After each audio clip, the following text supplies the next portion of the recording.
I would like to talk about Mark Twain for a few minutes. So Mark Twain, I think, is one of the seminal American writers. I think that much has been said and much remains to be said about him, but mainly I want to say this.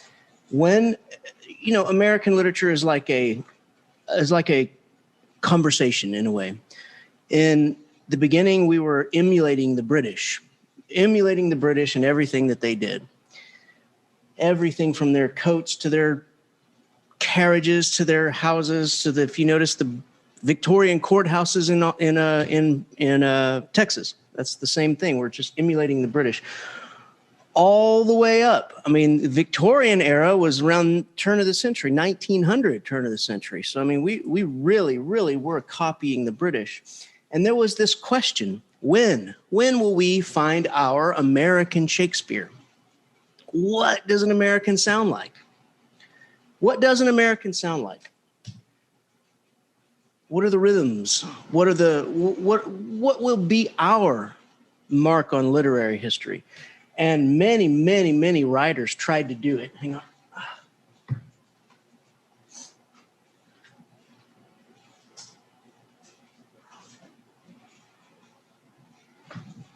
Namely,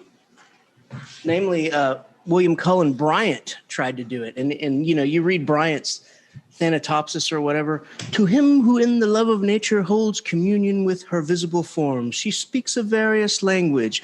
For his gayer hours, she has a voice of gladness. And it goes on like that. That sounds sounds very British to me.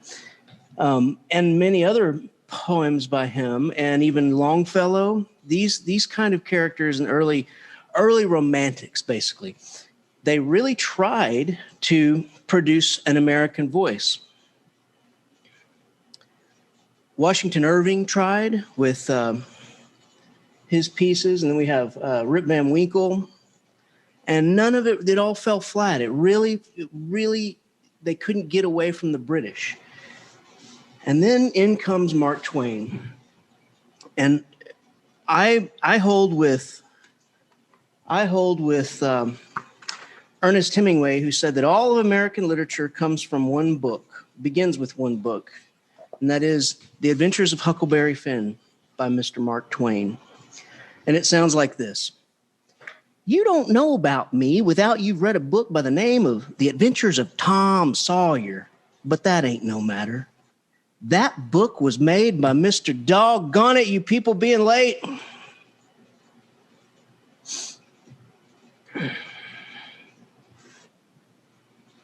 Try to be on time, please. You don't know about me without you have read a book by the name of The Adventures of Tom Sawyer, but that ain't no matter. That book was made by Mr. Mark Twain, and he told the truth, mainly. There was things which he stretched, but mainly he told the truth. That is nothing. I ain't never seen anybody but lied one time or another without it was Aunt Polly or the widow or maybe Mary. Aunt Polly, that's Tom's Aunt Polly, she is. And Mary and the widow Douglas is all told about in that book, which is mostly a true book, as I said, with some stretchers, as I said before. Now, the way that book winds up is this. Tom and me found the money that the robbers hid in the cave, and it made us rich. It got us $6,000 apiece, all gold. Oh, it was an awful sight of money when it was all piled up. Well, Judge Thatcher, he took it and put it out at interest, and it fetched us $1 apiece all the year round. More than a body could tell what to do with. Well, the widow Douglas, she took me for her son and allowed she would civilize me. But it was rough living in the house all the time, considering how dismally regular and decent the widow was in all her ways. And so when I couldn't stand it no longer, I lit out. I got into my old rags and my sugar hogshead again, and I was free and satisfied. But Tom Sawyer, he hunted me up, and he said he was going to start a band of robbers and I might join. He said he was going to start a band of robbers and I might join if I would go back and be respectable. So I went back. And the widow, she cried over me and called me a poor lost lamb. And she called me a lot of other names too. But she didn't mean no harm by it. She put me in them new clothes again, and I couldn't do nothing but sweat and feel all cramped up. Well, then the whole thing commenced again. The widow rung a bell for supper, and you had to come to time. And when you got to the table, you couldn't go right to eating, but you had to wait for the widow to tuck her head down and grumble a little over the victuals, though there weren't really anything the matter with them. That is, nothing, only everything was cooked by itself. In a barrel of odds and ends, it is different. Things get mixed up, and the juice kind of swaps around, and the things go better. So there you go. This is the first little passage, the first part of Huckleberry Finn. And you can hear the rhythms of the voice. You can hear this little unlettered, illiterate. Well, actually, he knows how to read a little bit. 13-year-old boy living in the South and not understanding all of the hypocrisy and racism and horror that he's been confronted with. You can see that he has gotten this money and everybody in town is usurping him, taking him for their own. Oh, we want him because it's $6,000. It's a lot. This is an example right here of these little things. Now, Huckleberry Finn is a story about a boy unlearning racism, overcoming racism. And here's an example of a little thing Mark Twain, these little sprinkles of goodness that Mark Twain all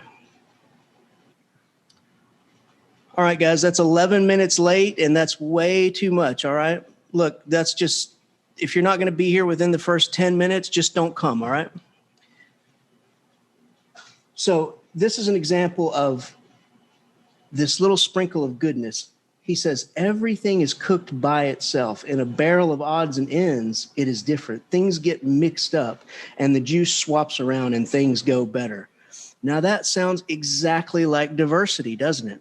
He says it right here on the second page of the novel. He says it, and he says it in its own way. He says it in an allegorical kind of way. He says, look, when everybody is separate, horror ensues. When everybody is together and the metaphorical juice gets swapped around, that's when things go better. And that's when what we would call equity, diversity, and inclusion happen today. Let me read you a little bit more from it, okay? After supper, she got out her book and learned me about Moses and the bulrushers. And I was in a sweat to find out all about him. But by and by, she let it out that Moses had been dead a considerable long time. So I didn't care no more about him because I don't take no stock in dead people. Pretty soon I wanted to smoke. And I asked her, the widow, if she would let me. But she wouldn't. She said it was a mean practice and it wasn't clean and I must try not to do it anymore. That is just the way with people. They get down on a thing and they don't know nothing about it. Here she was bothering about Moses, which was no kin to her and no use to anybody being gone, you see. Yet finding a power of fault with me for doing a thing that had some good in it. And she took snuff too. Of course, that was all right because she done it herself. Of course, it's Moses and the bulrushes, not the bulrushers. You know, Huckleberry's like, all right, let's hear all about these bulrushers. No. Okay, if you're interested, Huckleberry Finn is a great book. It does have the N-word in it throughout. Actually, it kind of ends when there's this beautiful moment. Beautiful, beautiful. One of the most beautiful moments in all of literature, I think. When Huckleberry Finn literally decides to go to hell. He literally decides to go to hell. Jim, his friend, his father figure, his mentor, the closest person in his life, Jim, a runaway slave who ran south to protect Huck. Think about that. Just think about it for a moment. He ran south to protect Huck, putting himself in incredible jeopardy to protect Huck. And now Jim has been captured and taken back into slavery, and Huck is trying to figure out what to do. Now, Huck had been taught from birth that to help a runaway slave, to do that, you would go to hell. Not metaphorically, not kind of, not a joke in a joking. You would go to hell. And so he was afraid of going to hell, as anybody would be, right? And so he said, well, I know what to do. I'll write a letter, and I'll tell his former people in Hannibal, Missouri, where he is, and then they can come get him. And if he has to be a slave, at least he'll be a slave with people he knows. And then he starts to think about it, and it goes like this. And this, it damn near brings a tear to my eye. It goes like this.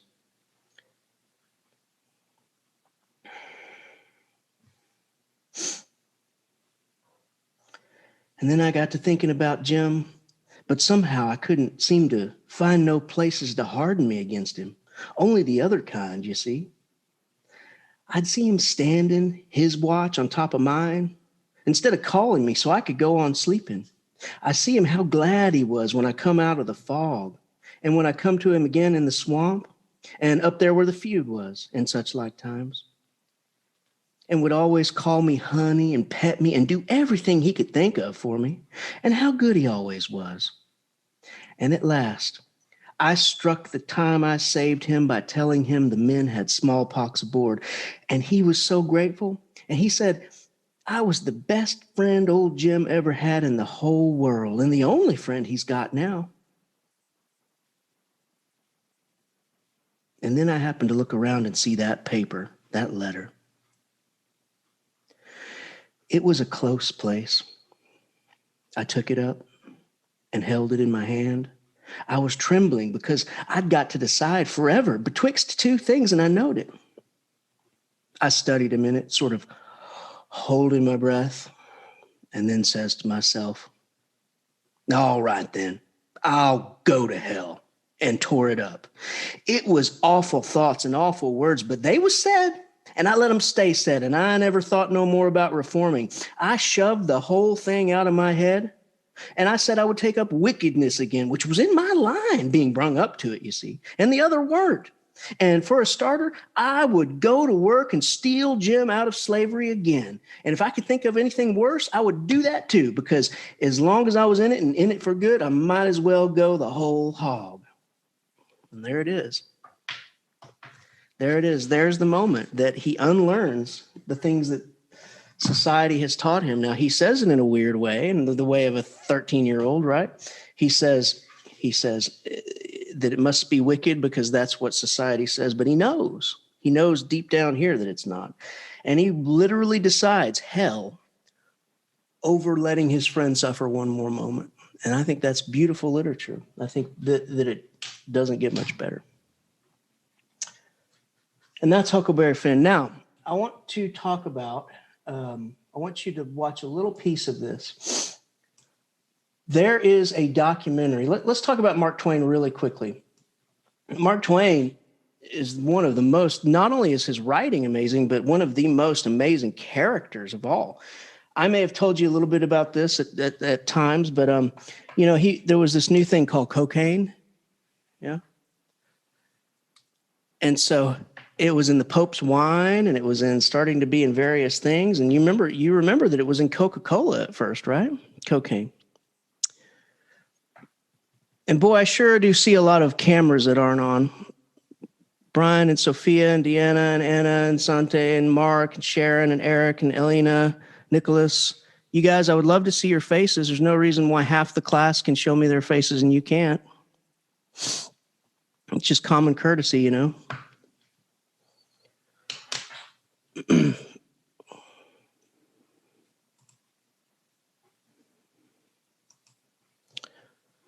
So I will contact you guys personally then.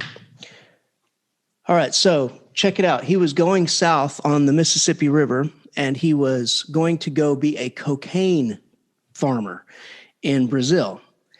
And this is the first kind of appearance of Mark Twain. Now, as he's growing up, he pretty much there was one thing that he and his friends always wanted to be. Every now and then they'd want to be a circus clown. Every now and then they'd want to be this or this or this. But the main thing they wanted to be was a steamboat pilot. A steamboat pilot made, as Mark Twain said, more money than the president. And it's true, because if you think about that waterway, the Mississippi River, that waterway, that was the intercoastal highway. That was the interstate of the time. That so much goods were ferried up and down that river, and so many passengers and people were ferried up and down that river that the pilots were very, very highly paid and highly sought after. As Mark Twain's going south down the Mississippi River, he is going to go check out this new thing called cocaine. It sounds so crazy to say. But by the time he had gotten to the mouth of the Gulf of Mississippi, he had talked the pilot of this steamboat into taking him on as an apprentice. And from then on, it was set. He became a riverboat pilot. And Mark Twain, I think writers, especially people, good ones like Mark Twain, I don't think that they consciously ever choose to be a writer. I think that they have to be. It's so ingrained in their DNA that there's almost no hope for anything else. And they just have to be. Why do writers write? Because they have to. It's not something that, who would choose that that vocation, to sit in a room alone, sweating over words, that nobody will probably ever read, and it's just neglect your family, neglect everybody. It's not a good, it's not a good job. And very rarely do people get lucky and end up being very good. Mark Twain is one of those. So the whole time he was on the Mississippi, he was noticing. He was a prodigious noticer. He would notice the way people moved and act and talked, and he would take notes on these people. And then he said later on, every character I ever wrote, I met on the Mississippi River. So that's great. Then the Civil War came. And with the Civil War, it shut down the trade along the Mississippi River.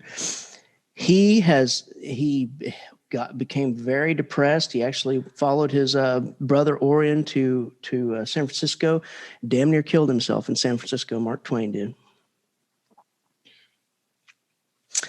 And then he realized that he could write. He realized that he was funny, and he started doing that, and that helped. Now he was set. Some of the greatest writers start as newspaper typesetters because it's a tactile. Think about it. It's actually the words in your hands. You actually set the words on a daily basis. And he did so as well. And so then he became more and more of a figure. Now, in America, we had this thing during the time called realism. And realism is not the greatest literary period at all. Okay, it's not wonderful. But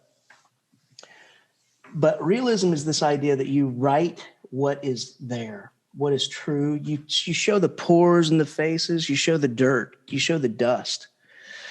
After the Civil War, realism was the game. That was the big game in town. And there was a man named William Dean Howells who was the head, like the guru of it. And there's a couple of magazines. If you're published in that, you're made. Well, the first magazine is The Atlantic, and the other one is The New Yorker.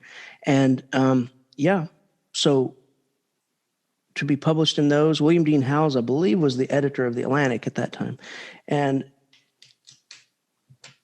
it was the game was realism. Now, Mark Twain is a little bit different from realism. He is clearly identified and categorized into realism. However, true realism is not funny. True realism is not satirical. What is satire? So it is this technique where you say it is irony. It's a type of irony. It's a type of sarcasm, where sarcasm has sort of a negative implication, but satire is not negative. Satire is funny. Satire is making people laugh in order to elicit change, right? So almost by definition, it's not real. But nonetheless, Mark Twain stands out as the literary figure during the realism period. And I want to give you this little piece, if I can, of a documentary by Ken Burns. And if you're at all interested in any of this, if you're interested in American literature, I highly, highly, highly recommend watching this documentary by Ken Burns on Mark Twain. It is 2 parts. Each part is about 2 hours, so it's a 4-hour documentary. But I want you to see this first part here about Mark Twain's first acceptance into the Atlantic. The cook at Quarry Farm was an ex-slave named Mary Ann Cord. One late afternoon in 1874, as Sam and Livy and the children listened, she told them her life story. Twain was so moved by the way Mary Ann Cord told her story that he set out to put it down on paper, changing her name to Aunt Rachel. It was summertime and twilight. We were sitting on a porch on the farmhouse on the summit of the hill, and Aunt Rachel was sitting respectfully below our level on the steps, for she was our servant and colored. She was 60 years old, a cheerful, hearty soul, and it was no more trouble for her to laugh than for a bird to sing. I asked her, "Aunt Rachel, how is it that you have lived 60 years without trouble?" She said, "Mr. Clemens, is you in earnest?" "Why?" I said. "I thought, that is, I meant, why, you can't have had any trouble. I never heard you sigh and never seen your eye when there wasn't a laugh in it." She said, "Has I had any trouble? Mr. Clemens, I's gonna tell you, then I leave it to you. I was born down amongst the slaves." Mary Ann Cord had been born a slave in Virginia, where she married and gave birth to 7 children. Then in 1852, her family was torn apart. And they sold my old man and took him away, and they began to sell my children and take them away. And I began to cry, and the man say, "Shut up, you damn blubbering," and hit me in the mouth with his hand. And when the last one was done by my little Henry, I grabbed him close to my breast, and I rise up and says, "You shan't take him away." I says, "I'll kill the man that touches him." But my little Henry whisper and say, "I gonna run away and then I work and buy your freedom." But they got him. The men did.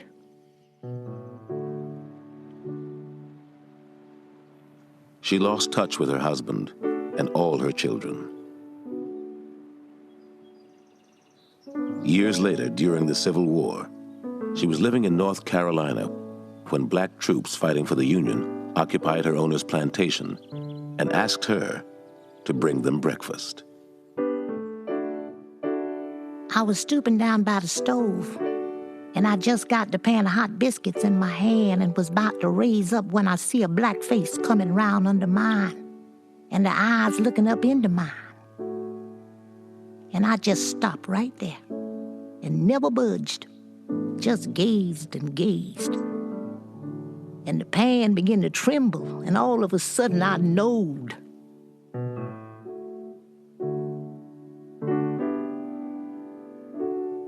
The pan dropped on the floor, and I grabbed his left hand and shoved back his sleeve. And then I goes for his forehead and pushed the hair so. And boy, I says, "If you ain't my Henry, what is you doing with this welt on your wrist and that scar on your forehead?" The Lord God, oh, be praised, I got my own again.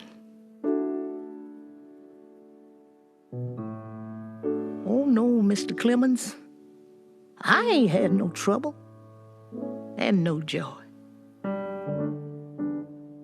Not only did her story remind Twain of the horrors of slavery, of the tremendous toll it took on families, on the way in which it destroyed families, at a time when he was surrounded by his family and very much aware of how much he loved his children and how devastating it would be to be separated from those children. I think hearing Marianne Cord tell that story reminded Twain of how much power a vernacular storyteller could exercise over his or her listeners. Mark Twain wrote down Marianne Cord's story precisely as she had told it and sent it off to William Dean Howells with a note warning it has no humor in it. You can pay as lightly as you choose for that, if you want it, he added, for it is rather out of my line. Titled A True Story, repeated word for word as I heard it, it marked his first appearance in the Atlantic Monthly. The slave owner's son from Missouri was discovering new ways of looking at the world. All right. So that's an example of Mark Twain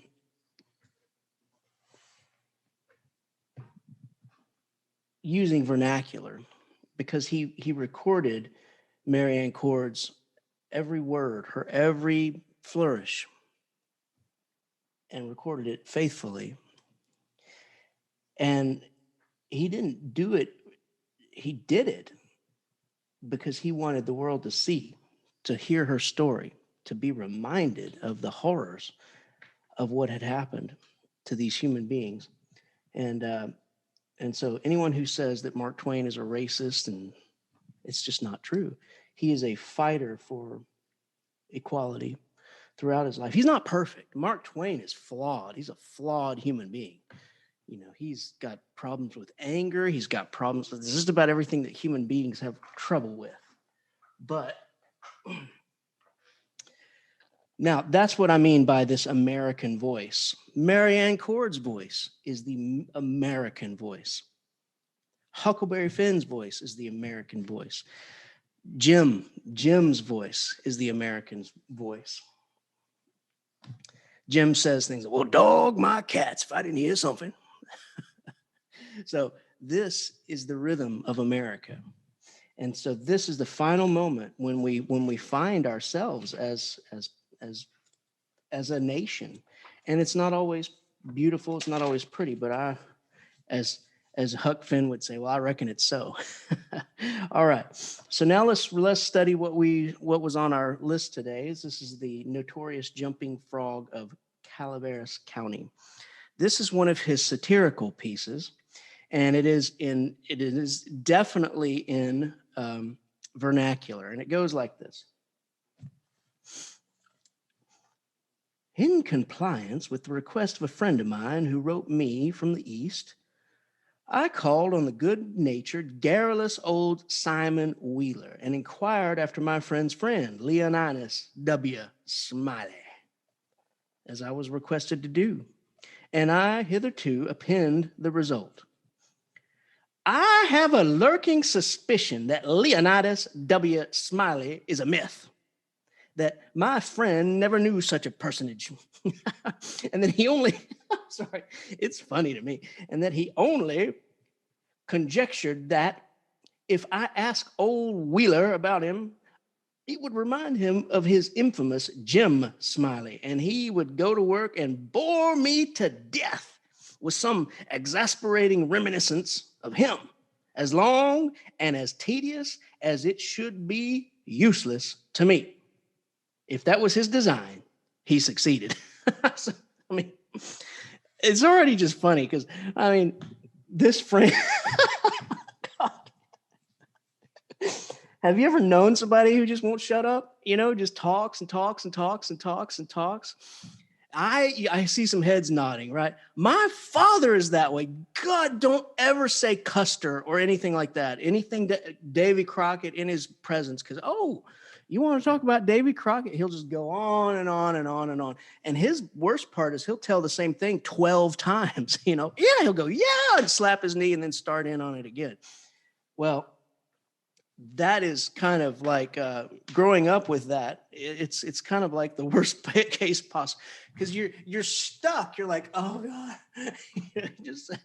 So this is funny because his friend from the East sent him a message and said, would you go find Simon Wheeler in this little village and ask him how my friend, the Reverend Leonidas W. Smiley, is doing? Because I haven't heard from him in a long time. I don't know. Well, there is no Reverend Leonidas W. Smiley. He did it just expressly so that it was a joke. He said, that's so messed up. He sent him there so that this guy would remember Jim Smiley and tell the story of the jumping frog. Okay. I found Simon Wheeler dozing comfortably by the barroom stove of a dilapidated tavern in the decaying mining town of Angels. And I noticed that he was fat and bald-headed and had an exasperation of winning genteelness and simplicity upon his tranquil countenance. Now, notice the prose here. If you were analyzing this in an essay, here the prose are very lofty. He had an expression of winning genteelness and simplicity upon his tranquil countenance. Oh, come on. That's high and lofty prose.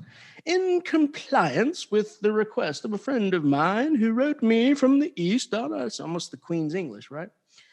All right. We'll see. We'll juxtapose that with the story in a minute. I told him of a friend of mine who'd come and da-da-da and just said da-da-da. Simon Wheeler backed me into a corner and blockaded me there with his chair, and then sat down and reeled off a monotonous narrative which follows this paragraph. He never smiled. He never frowned. He never changed his voice from the gentle flowing key to which he turned his initial sentence. He never betrayed the slightest suspicion of enthusiasm, but all through the interminable narrative, there ran a vein of impressive earnestness and sincerity, which showed me plainly that, as far as his imagining that there was anything ridiculous or funny about his story, he regarded it as a really important matter and admired its two heroes as men of transcendent genius in finesse.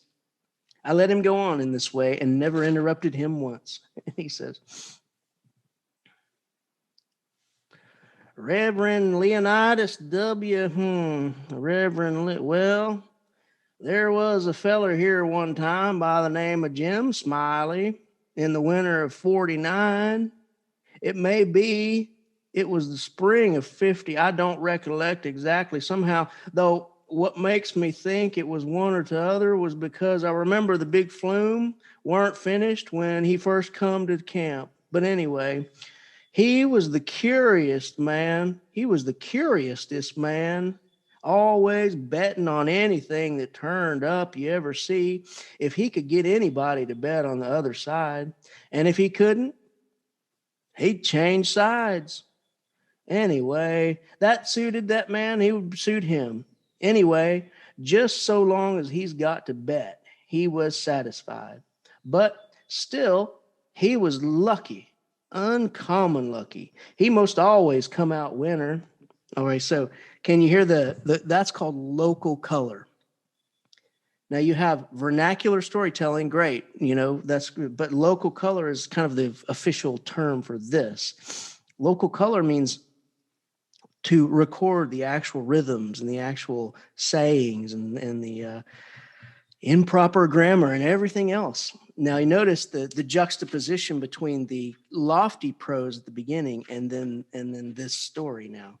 And also there is a comical humor in the fact that he's telling this grand narrative in this monotone voice, right? Okay.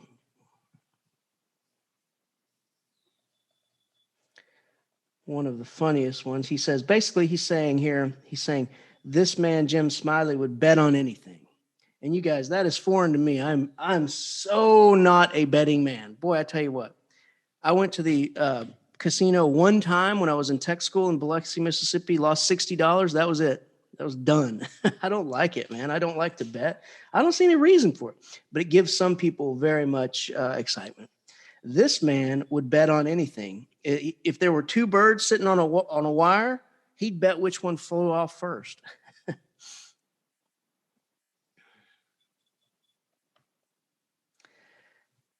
This year, Smiley had a mare. The boys called her the 15-minute nag, but that was only in fun, because, of course, she was faster than that. And he used to win money on that horse. For all she was so slow and always had the asthma or the distemper or the consumption or something of that kind, they used to give her 200 or 300 yards head start. So this horse, I mean, the imagery, this is another thing. The imagery is impressive because this horse is not what you would call a racing stallion. However, this Jim Smiley would win money on this horse all the time. The horse had asthma and distemper and everything else. And so much so that they called her the 15-minute nag because 15 minutes around the track. They also used to give her 200 or 300 yards head start and then press her underway. But always at the fag end of the race, she'd get excited and desperate like and come cavorting and saddling up and scattering her legs around limber, sometimes in the air, sometimes out on one side among the fences and kicking up, more dust and raising more racket with a coughing and sneezing and blowing her nose, and always fetch up at the stand just about a neck ahead as near as you could cipher it down. So this horse, I mean, you can see it, right? The imagery, you could see that horse. It's just doesn't appear to be any kind of a racehorse. They give her a head start. And then in the end, she just finds some kind of internal power. And you see her cavorting. Look at the strong verbs. Notice these strong verbs, strong active verbs, very, very kinetic verbs. Cavorting and straddling up and scattering her legs around limber, sometimes in the air, sometimes to the side, kicking up more dust, kicking up more racket, coughing and sneezing and blowing her nose, and almost always winning. Wow. Now here's another one that it shouldn't make me laugh, but it kind of does. It very much does. It's about look, guys, I'm not for any kind of dog fight, okay? That's repugnant to me, all right? But here it is. He had a little small bull pup that, to look at him, you'd think he weren't worth a cent. But to sit around and look ornery and lay for a chance to steal something. But as soon as money was put on him, he was a different dog. His underjaw begun to stick out like the forecastle of a steamboat, and his teeth would uncover and shine like furnaces. And a dog might tackle him and bullyrag him and bite him and throw him over his shoulder 2 or 3 times. And Andrew Jackson, which was the name of the pup, Andrew Jackson would never let on, but he was satisfied. And hadn't expected nothing else. And the bets being doubled and doubled on the other side in the time till the money was all up. And then all of a sudden he would grab that other dog just by the hind leg, just by the gint of his hind leg and freeze chew it. Not chaw, you understand, but just grip and hang on until they throwed up the sponge if it were a year. So Smiley always come out winner on that pup. Okay, so the MO of this dog would be to sit and just be normal and just be normal and be normal and let that other dog do whatever it wanted to him and just be normal until he would grab onto the bets were doubled and doubled, and then the dog would grab onto the other dog's hind legs and just hold until finally they just gave up, just gave up.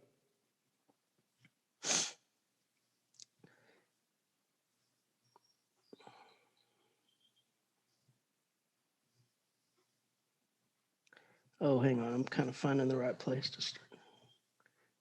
Smiley always come out winner on that pup till he harnessed a dog once that didn't have no hind legs because they'd been sawed off with a circular saw. Good God, man. And when the thing had gone along far enough and the money was all up and he come to make a snatch for his pelt hold, meaning hit his grab the other dog's hind legs, he see in a minute how he's been imposed on, and the other dog had him and how the other dog had him in the door, so to speak, and he appeared surprised, and then he looked sort of discouraged like and didn't try no more to win the fight, and he got shucked up that bad and give Smiley a look as much as may say his heart was broke.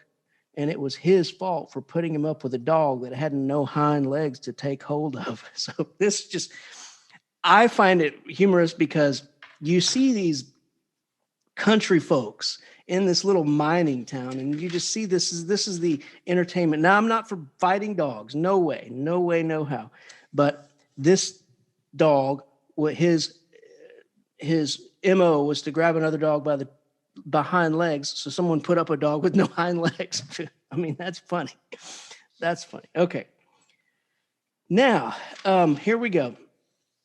This Jim Smiley decides to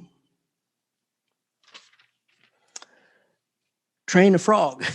He decides to train a frog, and he sat, several months in his backyard training this frog to do all kinds of things: jump, lick flies. He could tell this frog in the bar there, he could say flies, and the frog would grab a fly. It's pretty good. And he could jump real high, do kind of a somersault in the air when he jumped. And that was his strong suit, was dead level jumping. So a man came in one day to the bar, a stranger, says, "What is this in the box?" And Jim Smiley says, "Oh, it's only a frog." He says, "What's he good for?" Well, Smiley says, easy and careless, "He's good enough for one thing, I should judge. He can out-jump any frog in Calaveras County." The feller looked at the box again and took another long, particular look. He gave it back to Smiley and says, very deliberate, "Well, I don't see no points about that frog that make him any better than any other frog." "Well, maybe you don't," Smiley says. "Maybe you understand frogs and maybe you don't understand them. Maybe you'd have some experience, and maybe you ain't only an amateur, as it were. Anyways, I've got my opinion, and I'll risk $40 that he can outjump any frog in Calaveras County." Of course, it erodes into a bet. The stranger says, basically, he says, "Okay, fine, but I don't have a frog." So Jim Smiley goes and gets him a frog, goes to the marsh and gets a frog and brings it back and says, "Here you go." Meanwhile, while he was gone,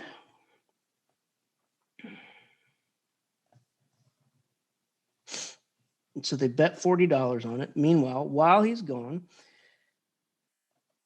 he got the frog out, opened his mouth, and took a teaspoon and filled him full of quail shot, filled him pretty near to his chin, and then set him on the floor. So the stranger, while Jim Smiley was gone, took the frog, filled him up with quail shot. That's just little BBs that are in a shotgun shell. Filled him up until he's gone. So then he comes back, and they have their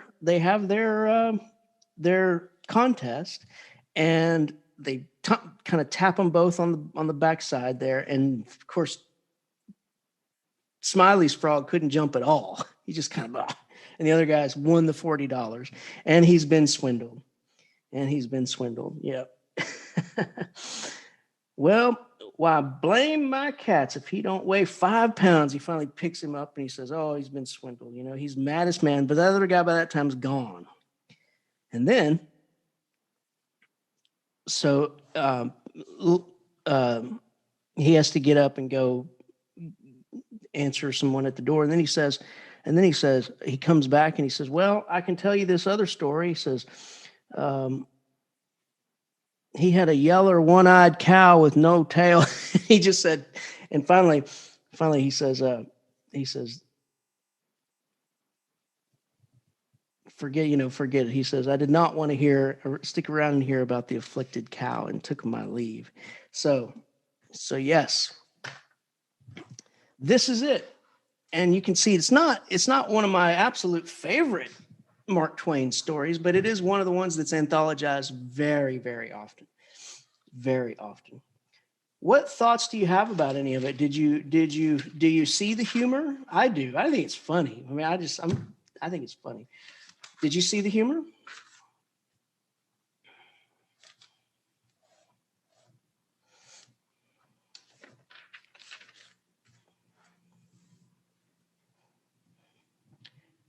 Just in time for our class, I have a house right across the street that's being completely renovated, and they have every kind of truck, and I mean every kind of jackhammer and everything going over there. So I hope it doesn't get too bad.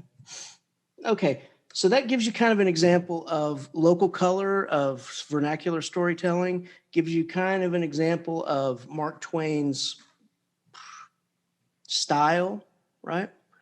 And keep in mind, what is style? Style is just the way an author writes. It's all that same stuff that we use to talk about the meaning, that we use to develop the meaning. You can also use all that stuff to develop an author's style. Okay? You can write about meaning. You can also write about style. If you were to write about style with Mark Twain, you would use imagery. You would use humor, but you would use satire, saying exactly the opposite of what you mean. For example, a good example on that is in the very beginning of Huckleberry Finn, there's a notice at the very beginning that says, persons attempting to find a motive in this narrative will be prosecuted. Persons attempting to find a moral in it will be banished. Persons attempting to find a plot in it will be shot by the order of the author. Obviously, that is completely opposite of what he means, right? Okay. One more then. I would like for you to open up, go to your internet and type in the war prayer. Just type in the war prayer. The war prayer.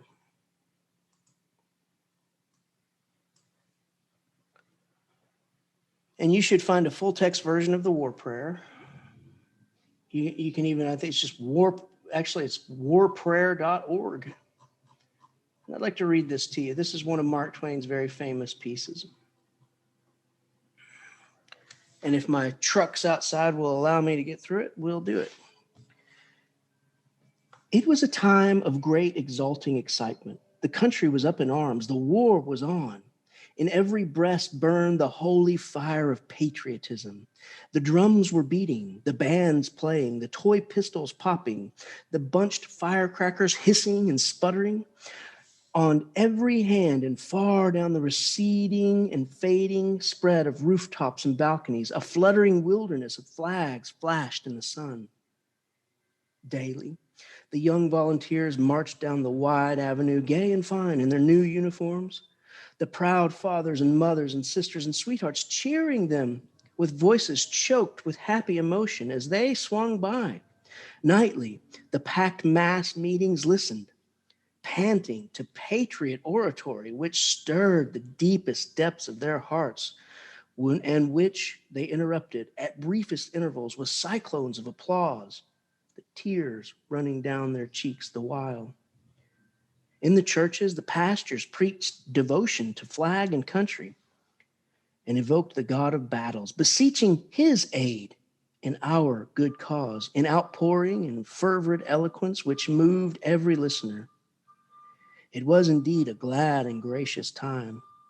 and the half-dozen rash spirits that ventured to disapprove of the war and cast doubt upon its righteousness straightway got such a stern and angry warning that for their personal safety's sake, they quickly shrank out of sight and offended no more in that way. Sunday morning came. Next day, the battalions would leave for the front.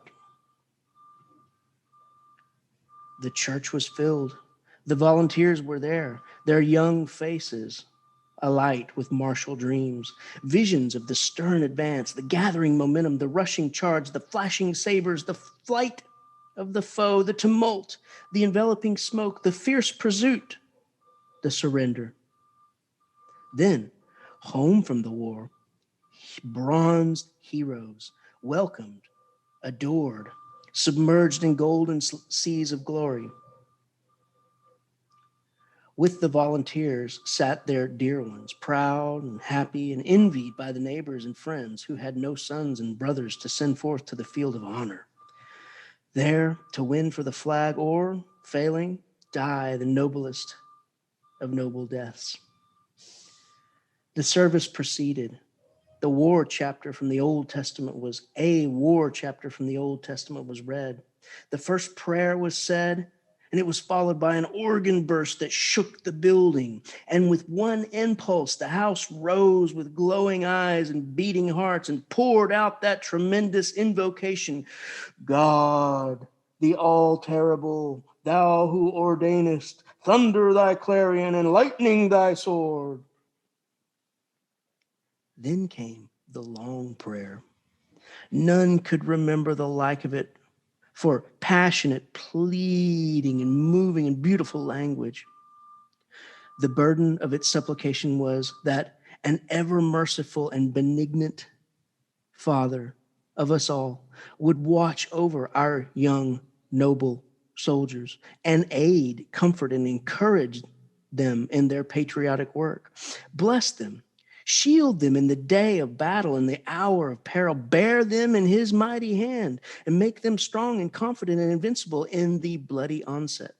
Help them to crush the foe. Grant them and to their flag and country imperishable honor and glory. An aged stranger entered and moved slowly and noiselessly with a slow and noiseless step to the main aisle, his eyes fixed on the minister, his long body clothed in a robe that reached to his feet, his bare head, his white hair descending in a frothy cataract to his shoulders, his seamy face unnaturally pale even to ghastliness. With all eyes following him and wondering, he made his silent way without pausing. He ascended to the preacher's side and stood there waiting. With shut lids, the preacher, unconscious of his presence, continued his moving prayer and at last finished it with the words uttered in fervent appeal, "Bless our arms. Grant us the victory, O Lord, our God, Father, and protector of our land and flag." The stranger touched his arm and motioned him to step aside, which the startled minister did and took his place. During some moments, he surveyed the spellbound audience with solemn eyes in which burned an uncanny light. And then, in a deep voice, he said, "I come from the throne, bearing a message from Almighty God." The words smote the house with a shock. If the stranger perceived it, he gave no attention. "He has heard the prayer of his servant, your shepherd, and will grant it if such shall be your desire, after I, his messenger, shall have explained its import to you." That is to say, its full import. For like unto many of the prayers of men, in that it asks more than he who utters it is aware of, except he pause and think. God's servant and yours has prayed his prayer. Has he paused and taken thought? Is it one prayer? No, it is two. One uttered and one not. Both have reached the ear of him who heareth all supplications, the spoken and unspoken. Ponder this. Keep it in mind. If you would beseech a blessing on yourself, beware, lest without intent you evoke a curse upon your neighbor at the same time. If you pray for the blessing of rain upon your crops which needs it, by that act you are possibly praying for a curse upon some neighbor's crop which may not need rain and can be injured by it. You have heard your servant's prayer, the uttered part of it. I am commissioned of God to put into words the other part of it, the part which the pastor and also you in your hearts fervently prayed silently and ignorantly and unthinkingly. God granted it was so. You heard these words, grant us the victory, O Lord our God. That is sufficient. The whole of the uttered prayer is compact into those pregnant words. Elaborations were not necessary. When you have prayed for victory, you have prayed for many unmentioned results, which follow the victory, must follow it, cannot help but follow it. Upon the listening Spirit of God the Father fell the unspoken part of the prayer. He commandeth me to put it into words. Listen. O Lord, our Father, our young patriots, idols of our hearts, go forth to battle. Be thou near them, with them in spirit. We also go forth from a sweet peace of our beloved firesides to smite the foe. O Lord our God, help us to tear their soldiers to bloody shreds with our shells. Help us to cover their smiling fields with the pale forms of their patriot dead. Help us to drown the thunder of the groan of the guns with the shrieks of their wounded, writhing in pain. Help us to lay waste to their humble homes with a hurricane of fire. Help us to wring the hearts of their unoffending widows with unavailing grief. Help us to turn them out, roofless, with their little children, to wander unfriended in wastes in the wastes of their desolated land. In rags and hunger and thirst, sports of sun, flames of summer, and icy winds of winter, broken in spirit, worn with travail, imploring thee for the refuge of the grave, and denied it. For our sakes who adore thee, Lord, blast their hopes, blight their lives, protract their bitter pilgrimage, make heavy their steps, water their way with their tears, stain the white snow with the blood of their wounded feet. We ask it in the spirit of love, of him who is the source of love, of who is the ever faithful refuge and friend of all that are sore beset and seek his aid with a humble and contrite hearts. Amen. Ye have prayed it. If ye still desire it, speak. The messenger of Most High awaits. It was believed afterward that the man was a lunatic because there was no sense in what he said. Okay. So this is very famous, called the war prayer. And basically, you get the point. You get the point. I, having carried big guns in places where people wanted to kill me, having fired shots at other people, having been fired at, hate war. And once you see the war machine closely enough, once you see it close enough, you realize that it should be the last resort.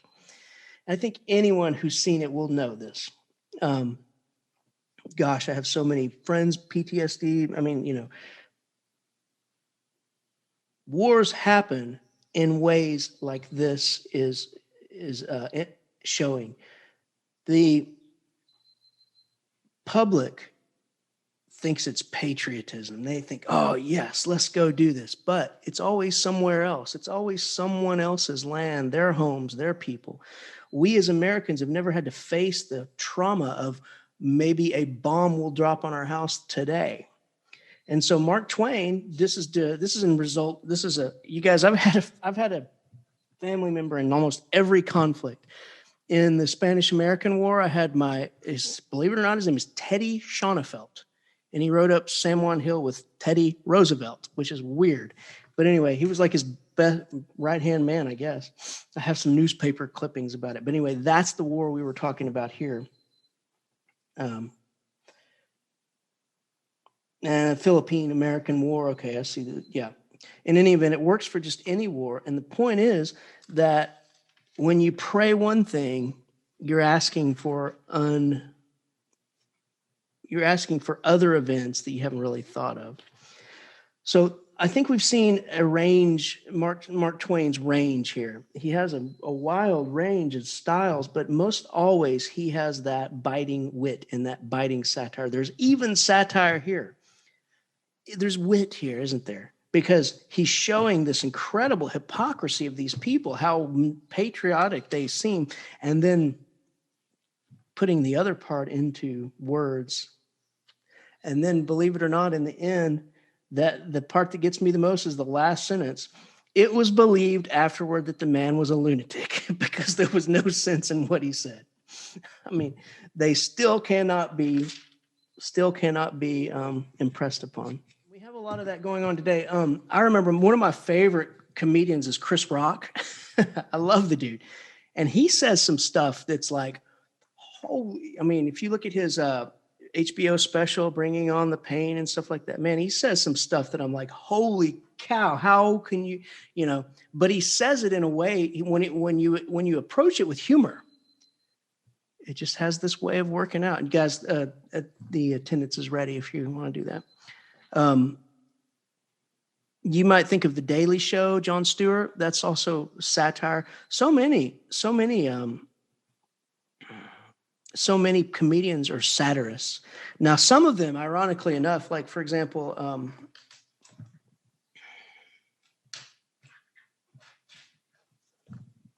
oh man, you know me and my names. Anyway, some of them are just comics.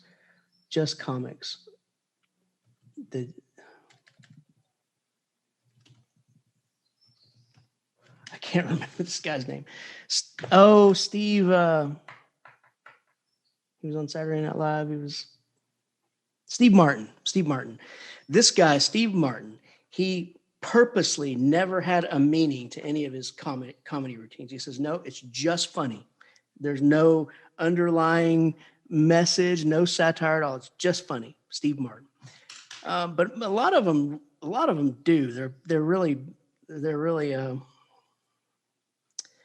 one of my favorite, most recent comics. His name is Bill Burr. He says some stuff in one of his. He's talking about, and I think, look, we all know, we can all agree, I think, that about half of the people on this planet need to die, right? Not in a mean way, not that I hate people. It's just there's too many people. Like we got, 7 billion people, and the earth can only handle like not that many, right?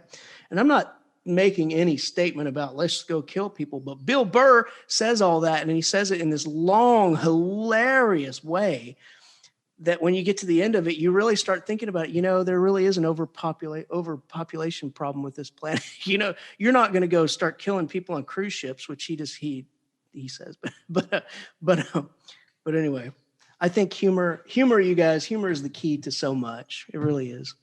And I think Mark Twain really mastered it.